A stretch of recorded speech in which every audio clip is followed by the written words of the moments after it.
ഇത് എല്ലാവരും ചോദിക്കും ഇത് എന്താണ് സംഭവം എന്ന് ചിലർക്കൊന്നും അറിയത്തില്ല. ഇത് പിക്ക് ലൈൻ ആണ്. നമുക്ക് കീമോ സ്റ്റാർട്ട് ചെയ്യാൻ വേണ്ടിയിട്ടുള്ള പിക്ക് ലൈൻ. ഇതിലെയാണ് ഇനി കീമോ സ്റ്റാർട്ട് ചെയ്യുന്നത്. ഈ ലൈൻ ഇങ്ങനെ വന്ന് നമ്മുടെ ഹാർട്ടിന്റെ ധമനിയിലേക്കാണ് കിടക്കുന്നത്. നമ്മുടെ ലൈഫിലേക്ക് പെട്ടെന്ന് കടന്നു വരല്ലേ എന്ന് എല്ലാവരും ആഗ്രഹിക്കുന്ന ഒരു സംഭവം തന്നെയാണ് മരണം. മരണതുല്യമായ ഒരു രോഗം വന്ന റെസ്റ്റ് ഇൻ പീസ് എന്ന് ആദ്യമേ ഇടുന്ന മനുഷ്യരെ പറ്റി ഇതിനെയും കൂടുതൽ എനിക്കൊന്നും പറയാനില്ല. ഹാർട്ടിൽ അങ്ങനെ ക്യാൻസർ വരില്ല. ഞാൻ പറഞ്ഞത് ഹാർട്ടിൽ ക്യാൻസർ വരില്ലായിരിക്കാം, പക്ഷെ ഹാർട്ടിന്റെ മസിൽ അതിന്റെ ഭിത്തിയിലേക്ക് ക്യാൻസർ വ്യാപിച്ചെന്നുള്ളത് സത്യമാണ്. അതങ്ങനെ ഈ ഒരു ക്യാൻസർ ബ്രസ്റ്റിൽ നിന്ന് ഭിത്തിയിലേക്കും പിന്നെ ലങ്സിന്റെ ചെറിയ ഭാഗത്തേക്കും ലങ്സിൽ ചെറിയൊരു സ്കാർ പോലെയാണ് വന്നേക്കുന്നത്. ഹാർട്ടിന്റെ ഭിത്തിയിലേക്കും വ്യാപിച്ചു. അപ്പൊ ഈ പറയുന്നവർക്കല്ലല്ലോ അസുഖം, ഞാൻ അനുഭവിക്കുന്ന അസുഖമല്ല. അപ്പൊ എനിക്കതല്ലേ പറയാൻ പറ്റത്തുള്ളൂ, ഉള്ള കാര്യമല്ലേ പറയാൻ പറ്റത്തുള്ളൂ. ഒരു നേഴ്സ് വരാത്തിട്ടേക്കുന്ന ഹാർട്ടിൽ വ്യാപിക്കത്തില്ലെന്ന്. ശരിയായിരിക്കും, ഹാർട്ടിൽ വ്യാപിക്കത്തില്ല. പക്ഷെ ഹാർട്ടിലെ മസിൽ ഒരു ദൈവത്തിന് വേണ്ടി സാക്ഷി പറയാനൊരു അവസരവും കൂടെ ദൈവം എനിക്ക് ഉണ്ടാക്കി തരാനാണ് ഞാൻ പ്രാർത്ഥിക്കുന്നത്. അപ്പോൾ പറഞ്ഞത് ഈ കൈ, ഇത് എല്ലാവരും ചോദിക്കും ഇത് എന്താണ് സംഭവം എന്ന് ചിലർക്കൊന്നും അറിയത്തില്ല. ഇത് പിക്ക് ലൈൻ ആണ്. നമുക്ക് കീമോ സ്റ്റാർട്ട് ചെയ്യാൻ വേണ്ടിയിട്ടുള്ള പിക്ക് ലൈൻ. ഇതിലെയാണ് ഇനി കീമോ സ്റ്റാർട്ട് ചെയ്യുന്നത്. ഈ ലൈൻ ഇങ്ങനെ വന്ന് നമ്മുടെ ഹാർട്ടിന്റെ ധമനിയിലേക്കാണ് കിടക്കുന്നത്. എനിക്ക് ഇതിനെപ്പറ്റി കൂടുതൽ ഡീറ്റെയിൽ ആയിട്ടൊന്നും പറയാൻ അറിയത്തില്ല. ഒരു ട്യൂബ് ഉണ്ട് ഇവിടെ, ഒരു കത്തീറ്റർ ഉണ്ട് ഇതിനകത്ത് ഇപ്പോഴും ഇതിരിപ്പുണ്ട്. ഇന്നലെ ഓപ്പറേഷൻ തിയേറ്ററിൽ വെച്ചിട്ടതാണ്. അതിലെ അസ്വസ്ഥകളും ബ്ലീഡിങ്ങും കാര്യങ്ങളൊക്കെ എനിക്കുണ്ട്. നല്ല പെയിനാണ്. അപ്പൊ ആ പെയിനിലൊക്കെ ഞാൻ അവിടെ കിടന്നുകൊണ്ട് എൻ്റെ കിടന്നുകൊണ്ട് ഈ പാട്ട് പാടുമ്പോൾ എനിക്ക് ഭയങ്കര ആശ്വാസമാണ്, ഭയങ്കര സന്തോഷമാണ്. ഞാൻ കുഞ്ഞിലെ മുതലേ ഒരു ദൈവവിശ്വാസിയാണ്. കുഞ്ഞിലെ മുതലേ സൺഡേ സ്കൂളും കാര്യങ്ങളും പ്രാർത്ഥനയൊക്കെ ആയിട്ട് നടന്ന ഒരാളാണ്. സോ ഇപ്പം കുറെ നാള് എന്താ പറയാ, ദൈവത്തെ അന്വേഷിച്ചില്ലെന്നല്ല, ദൈവത്തെ അന്വേഷിക്കുന്നുണ്ടെങ്കിൽ പോലും തിരക്ക് മൂലം ഓടി നടപ്പായിരുന്നു. സോ ഇപ്പോൾ ഈ ഒരു രോഗശൈലിയിലായുമ്പോഴാണ് ദൈവത്തെക്കുറിച്ച് കൂടുതൽ എനിക്ക് മനസ്സിലാക്കാനും വീണ്ടും മനസ്സിലാക്കാനും ദൈവം എൻ്റെ അടുത്ത് ഇരിക്കുന്ന പോലെയും അല്ലെങ്കിൽ എനിക്ക് ആശ്വാസം ഈ ഒരുപാട് പേരുടെ പ്രാർത്ഥന മൂലം തോന്നുന്നത്. ഹിന്ദു എന്നില്ല, മുസ്ലിം എന്നില്ല, ക്രിസ്ത്യൻ എന്നില്ല, വഴിപാടും കാര്യങ്ങളൊക്കെ ഒരുപാട് പേര് ഒറ്റക്കെട്ടായിട്ട് നിന്ന് എനിക്ക് വഴിപാടും കാര്യങ്ങളൊക്കെ ചെയ്യുന്നത് എൻ്റെ ജീവിതത്തിലെ ഏറ്റവും മനോഹരമായ അല്ലെങ്കിൽ ഏറ്റവും ആശ്വാസപ്രദമായ ഒരു കാര്യം തന്നെയാണ്. പിന്നെ ഞാൻ പറയാൻ വന്നതിൻ്റെ കണ്ടീഷനെ പറ്റിയാണ്. ഇപ്പം ഇതിപ്പോൾ ഇട്ടിട്ടുണ്ട്. ഇപ്പം നാളെ കഴിഞ്ഞും കീമോ സ്റ്റാർട്ട് ചെയ്യും. പിന്നെ ബ്രസ്റ്റിൽ ഒരു ക്ലിപ്പ് ഇടണം. അത് ക്ലിപ്സ് എന്ന് പറയും. അത് ഈ സർജറി, ബ്രസ്റ്റിന് എന്തായാലും സർജറി ഉണ്ടാവും. സർജറിയിൽ ആ ട്യൂമർ വേഗം കണ്ടുപിടിക്കാൻ ഡോക്ടേഴ്സിൻ്റെ ഒരു ഇതാണ് ക്ലിപ്പ് ഇടുന്നത്. നമ്മളിപ്പോൾ അതിനെപ്പറ്റി ഡീറ്റെയിൽ ആയിട്ടൊന്നും എനിക്ക് പറയാൻ അറിയത്തില്ല. നമ്മളങ്ങനെ ഡീറ്റെയിൽ ആയിട്ട് പറയാൻ ആഗ്രഹിക്കുന്നുമില്ല.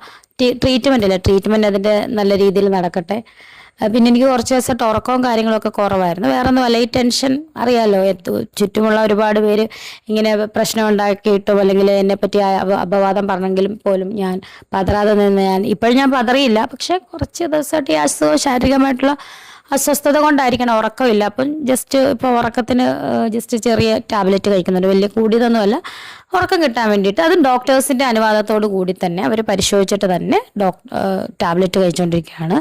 പിന്നെ കഴിഞ്ഞ ദിവസം ഇന്നലെയാണോ ഞാൻ ഒരു പോസ്റ്റ് കണ്ട, ആദരാഞ്ജലികൾ എന്ന് പറയുന്ന. ഇവരോടൊക്കെ എനിക്കൊന്നും പറയാനില്ല. കാരണം ഇവർ പണ്ടേ ശങ്കരൻ തെങ്ങിൽ എന്ന രീതിയിൽ അവർ വീണ്ടും അങ്ങനെ ഇട്ടുകൊണ്ടിരിക്കും. ഇനിയിപ്പോൾ ഞാൻ ശവപ്പെട്ടിക്കകത്ത് കിടക്കുന്ന ഫോട്ടോ വരെ ഇടും. അങ്ങനെയാണ് ആൾക്കാരെ വെച്ചിട്ട് അത് വരെ ഇടും.